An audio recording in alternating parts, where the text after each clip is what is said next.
What would be the loudest animal sound in the world?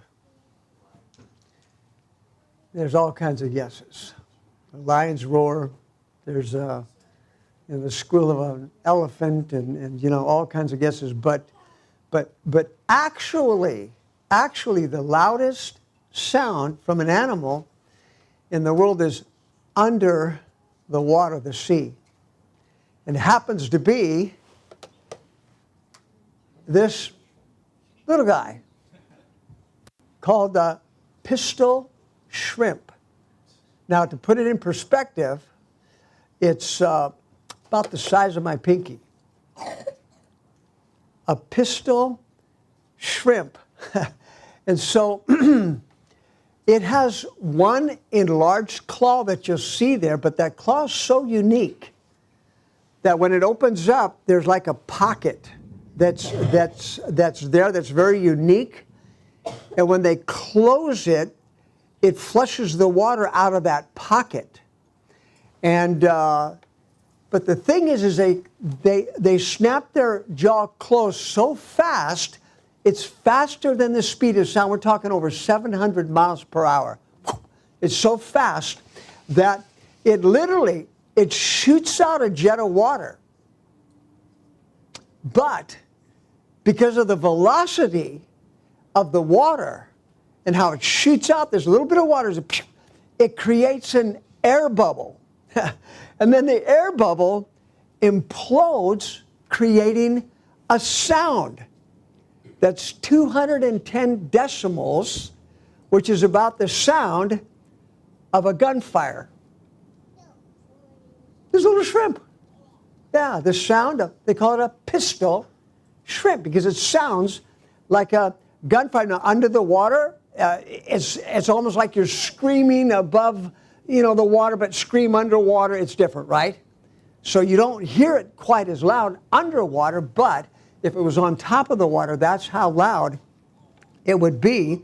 And so what this does is it's so loud surrounding them that actually it stuns their prey. It stuns them.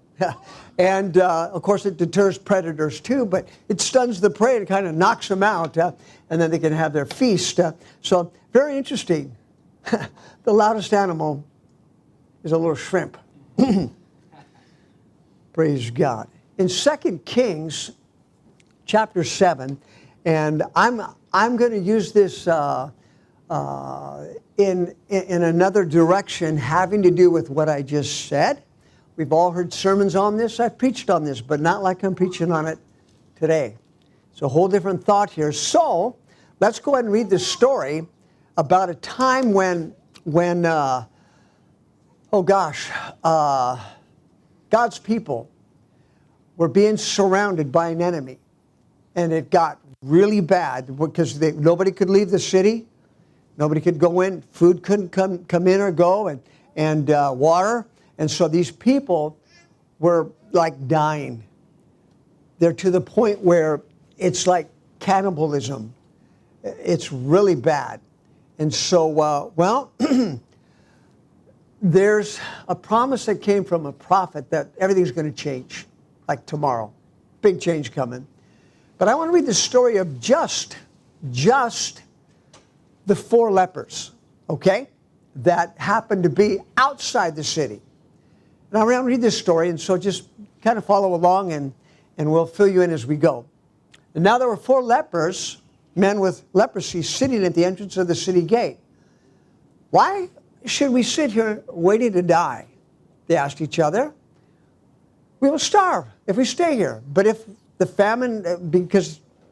famine in the city, we will starve if we go back in there. So we might as well go out and surrender to the opposing army. If they let us live, so much the better.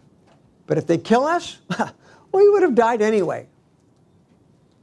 So at twilight, they set out for the camp of the opposition. But when they came to the edge of the camp, no one was there. For the Lord had caused the adversary to hear the clatter of speeding chariots and the galloping of horses and the sound of a great army approaching. And the king of Israel has hired the king of Israel has hired the Hittites and the Egyptians to attack us. Attack us, they cried to one another. And so they panicked and they ran into the night, abandoning their tents, horses, donkeys, everything else, as they fled for their lives. So, to begin with, let me just reinforce that this was a difficult time that turned to a drastic time. They're encircled. The whole city is under siege. And basic needs have been cut off. Nothing's getting through. Nothing's getting through. So there's like this situation, and it's the devil against God's people, of course, but they're being squeezed, and everything's just getting worse and worse and worse inside this city, which had God's people. But the leopards, they're outside the city, and they've got their own problem. Their own problems of just being untouchable.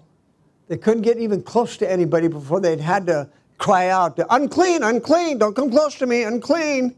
And so they were like pushed out. Nobody wanted to get close to them. They were infected, and they were all going to die with this leprosy.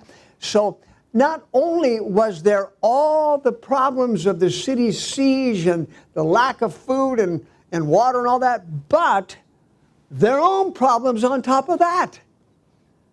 So the society had their mess, but they themselves were like just trying to stay alive. I mean, really, just trying to stay alive, not just from food, but they're dying physically. And so they said, how about we take our chances?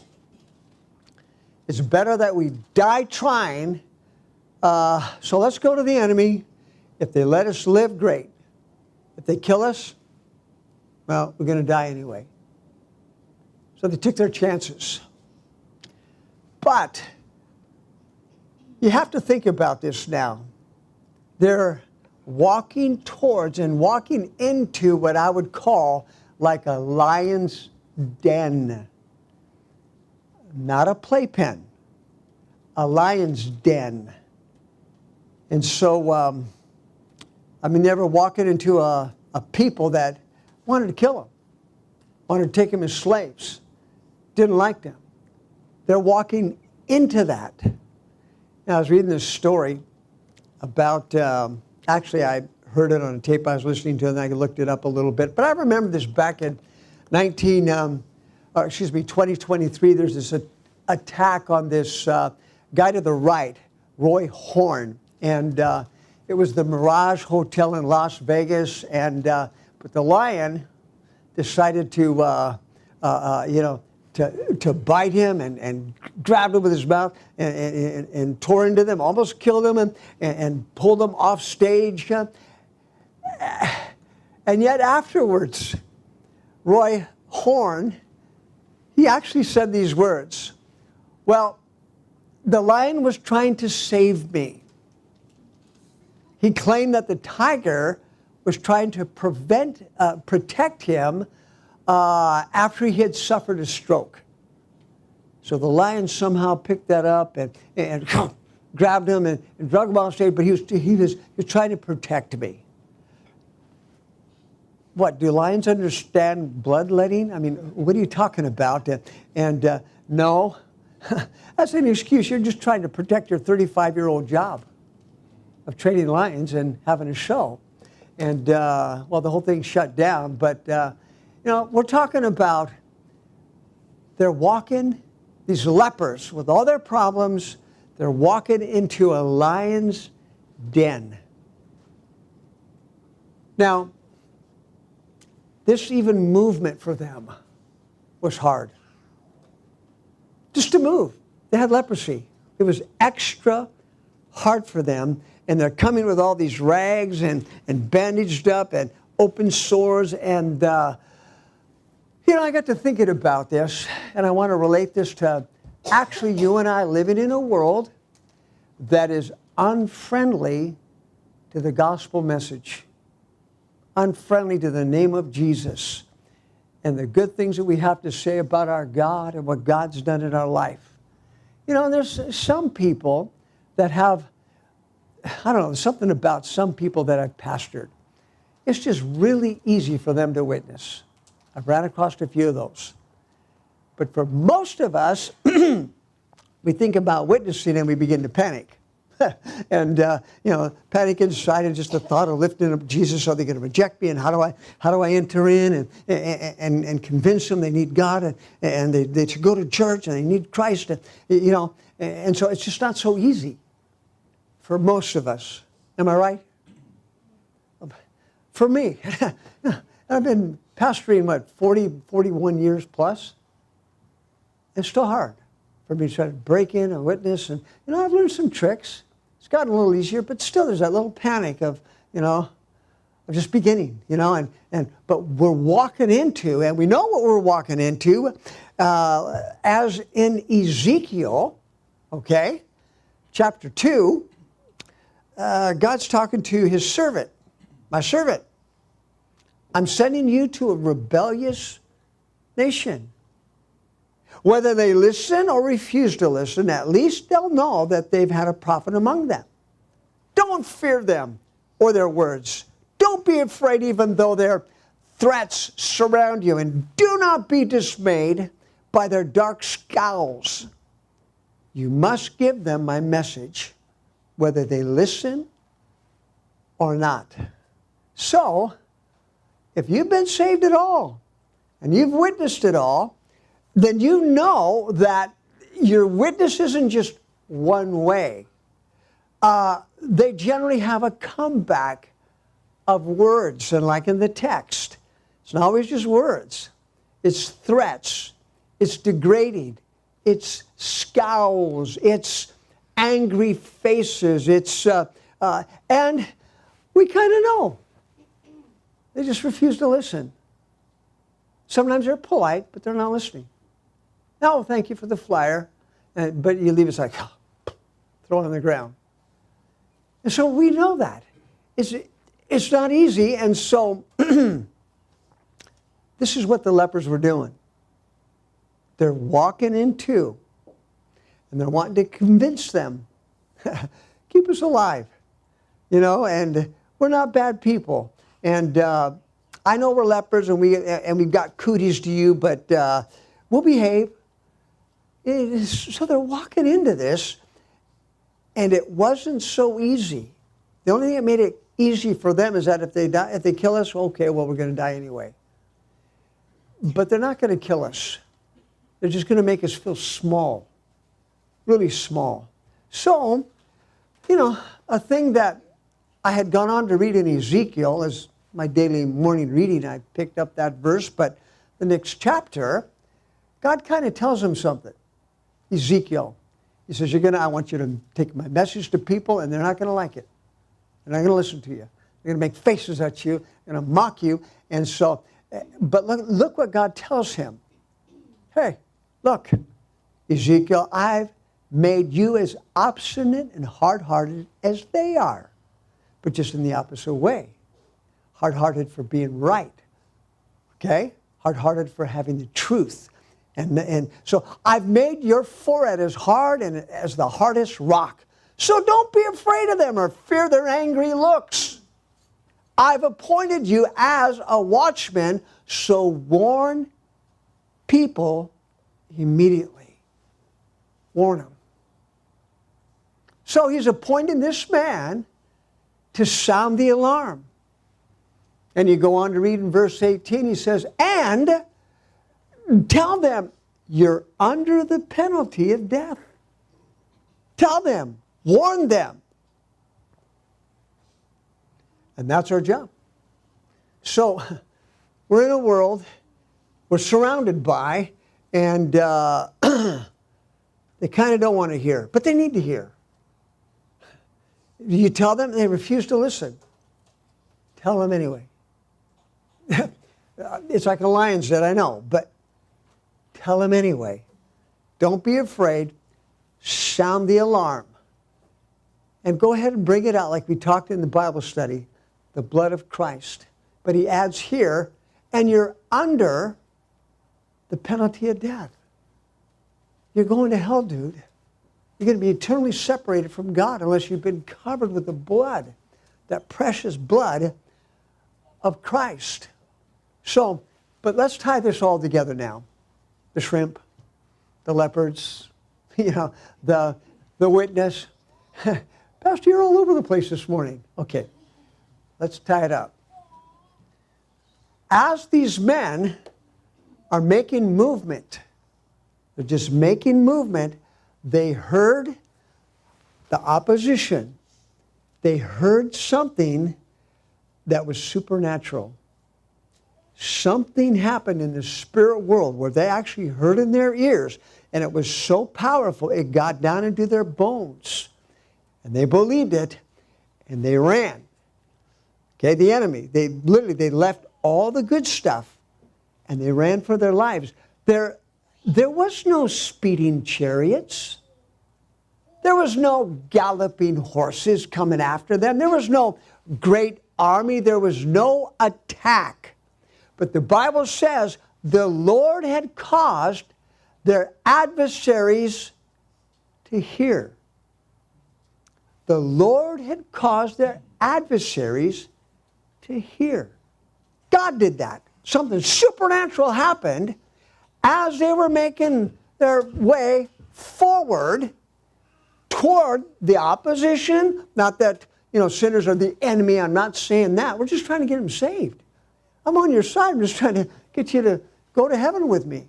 So it's not like an enemy in that way, but as we move forward, something supernatural happens. They hear something that God does. Let me give an example. I got saved, Kathy got saved, and then Kathy's parents are there. Now, mind you, this was 1 week after 900 people killed themselves with purple Kool-Aid down in Guyana because they were following a preacher. Yeah, Jim Jones. So 1 week later, Kathy and I were sinners, but the next thing they know, we were wanting always to go to church. We're all excited about God, and they're part of a cult, and so they're panicking, and, are we going to drink purple Kool-Aid down at the Potter's house too? And so they're panicking. But what I found was so amazing, early on, I saw this, but I remember coming in one time and, hey, Gary, that was her dad, how you doing? Well, there you go again. Just, you're coming and you're condemning me and you're talking about, God and shoving it down my throat. I just asked, how are you? I never witnessed to him. I didn't. But Kathy will tell you, we didn't like it. You need to get saved and you're all going to hell. And no, just walk in. Hey, you've been keeping busy lately? I told you not to bring that Jesus, that preaching stuff in here.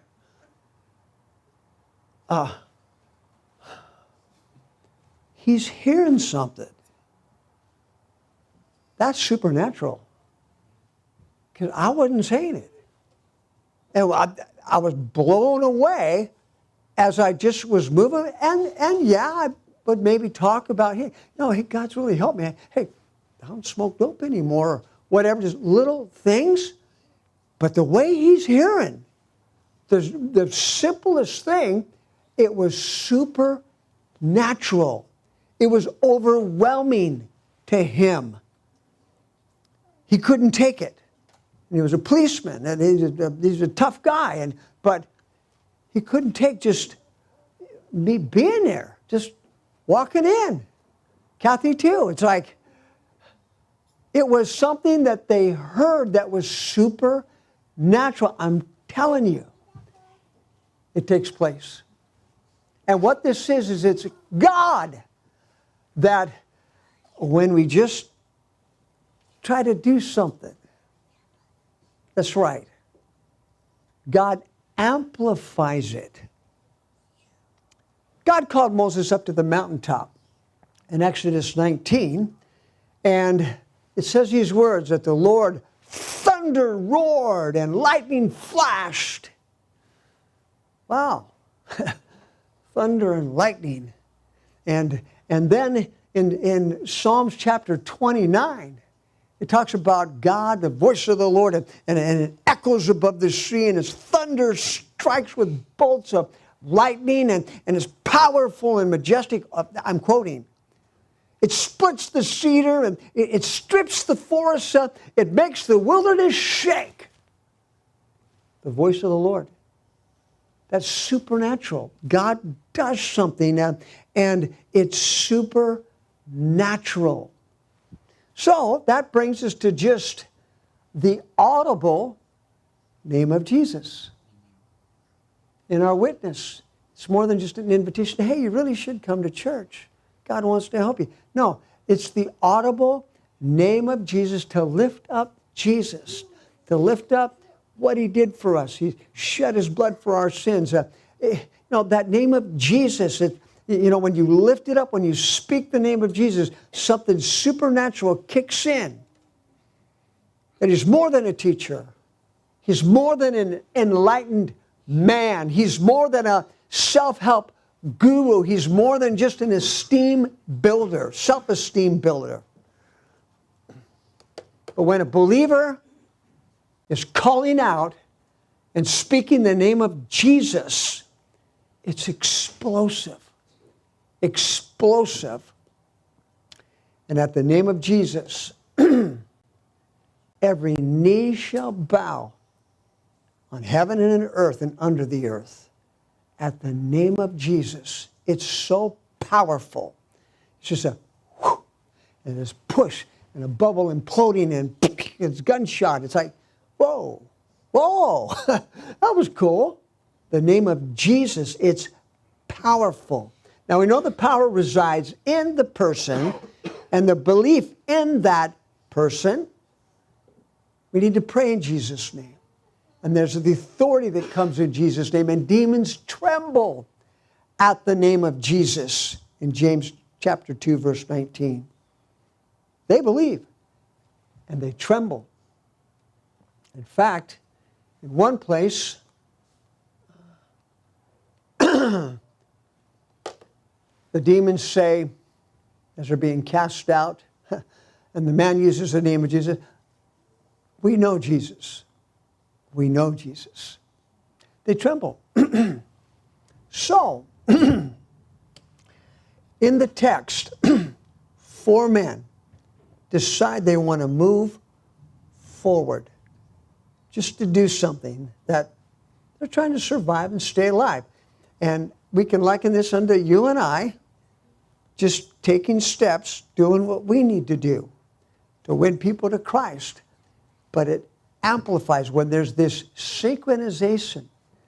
When we synchronize, it amplifies their effort. Okay, let's go back to the shrimp. The dumb analogy of the shrimp, the loudest animal, right? But listen to this. When they snap simultaneously, it can get so loud, it actually interferes with any submarine within miles. In fact, it can get so loud, these shrimp, when they snap, kind of like, lights, the bug that have the lights, what do they call them? Light bugs? What's that? Lightning bugs, yeah.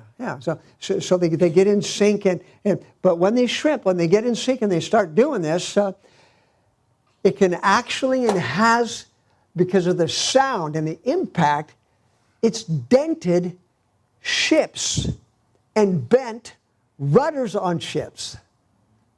That's how loud. When it's in sync, it's so powerful, this united effort. Little shrimp. Yeah, you get all these gunshots at the same time. These explosions. It's actually dented on ships. I'm telling you. It's incredible. How much more? When God's people, when we gather and we're all in sync and we're all doing this, and the impact as we're all going forward and we're lifting up Christ, We're lifting up Christ, and we're lifting up that name of Jesus, and we're talking about the blood, and we're warning people, you got to get saved. It's more than you coming to church. You got to get saved. More than God helping you. You're going to hell. Okay? When we're all making that kind of a stand, we're all at it, it's going to have, it's amplified. Supernaturally, it's amplified. You got to understand that. In the city, when this unified effort takes place. And God, He's just always really like that. The Holy Ghost being poured out as all the believers were in one accord. Together, in one place. Suddenly there's a sound from heaven like a roaring mighty windstorm. Sound from heaven. Filled the house. And then what looked like flames of tongues settled on each of them, and everyone's present was filled with the Holy Spirit, began to speak in tongues. So, hey, no, but this is supernatural. Sound from heaven, this roaring sound. Filled the whole place. And so, but the believers were together, storming heaven. They wanted God to move. And so this supernatural sound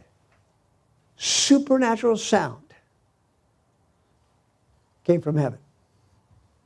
So when God's people come together, lift up that name, Jesus, and we're making moves, and we're all in sync in this, it does something supernaturally, and it caused an entire army to run because God amplifies. So what we're talking about is from one day to the next, the entire city. The night before they went to bed and they're in terrible hunger, and tomorrow didn't look any better. But look at this in 2 Kings 7. And when the men with leprosy arrived at the edge of the camp, they went into one of the tents after another, eating and drinking wine. And they carried off silver and gold and clothing, and they hid it. And finally they said to each other, this isn't right. This is a day of good news, and we aren't sharing it with anyone. But come on, let's go back and tell the people at the palace. So, you know the story, that in one day they had nothing. Nothing was getting through. Everything was hard. Just life was a mess. Difficulty from all sides to the point of just utter disaster. Right?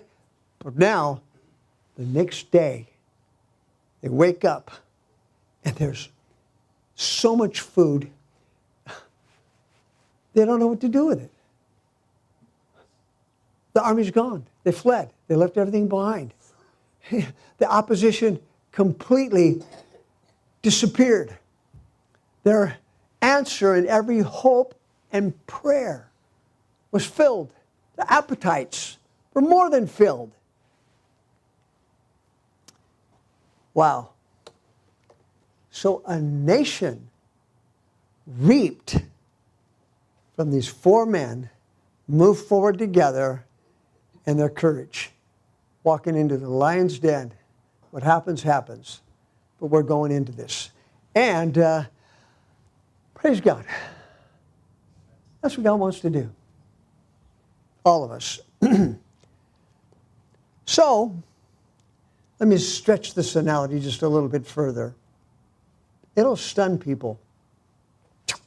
A little pop. Jesus, you bring that up, it stuns people. It stuns them at the gym. You know, I'll go and I'll just start witnessing, and yet, you know, it stuns them. It's like, wow, this is out of left field. Yeah, it is. It stuns them when we just get loud. And, you know, they'll know that there's one in the midst of them that's living for God. Remember, God told the prophet, just tell them, whether they listen or not. But at least they're going to know there's a prophet among them. At least they'll know somebody really is right with God. That if I decide to turn, I know where to turn to. and to get the goods. Okay, a little bit more about the shrimp. And Kathy hates when I do this. Because she says I pound them to death, these analogies, but this is just too good.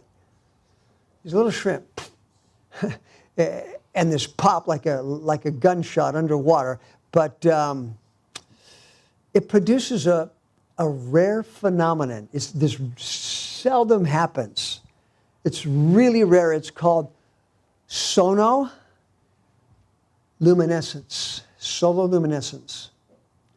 What happens is, because of this speed and the implosion, it actually causes a flash of light. A flash of light. Light in darkness. Light. And it has an intense heat that comes for just that fraction of a second that is equivalent to the temperature of the sun's surface. This was mind-blowing to me. Okay? The loudness, the light, and the temperature that is just unheard of. I didn't know, but for God's people, that even as we speak the name of Jesus, it's so powerful. It too creates a light in the darkness. And didn't it say that He's the light of the world and we're the light of the world, and we're bringing in the midst of their darkness, there's light that comes, and they're going to feel the heat, the fire. We're not, we're not cold for Christ. We're not lukewarm. We're on fire for Christ. We're zealous. We're hot. Be zealous, it says. Hot or cold. Be zealous for the Lord. That means hot. And so we're on fire for Christ, and they're going to sense that. They're going to feel that. They're going to pick up on that, and all that is going to work in God's favor. Shrimp. Shrimp.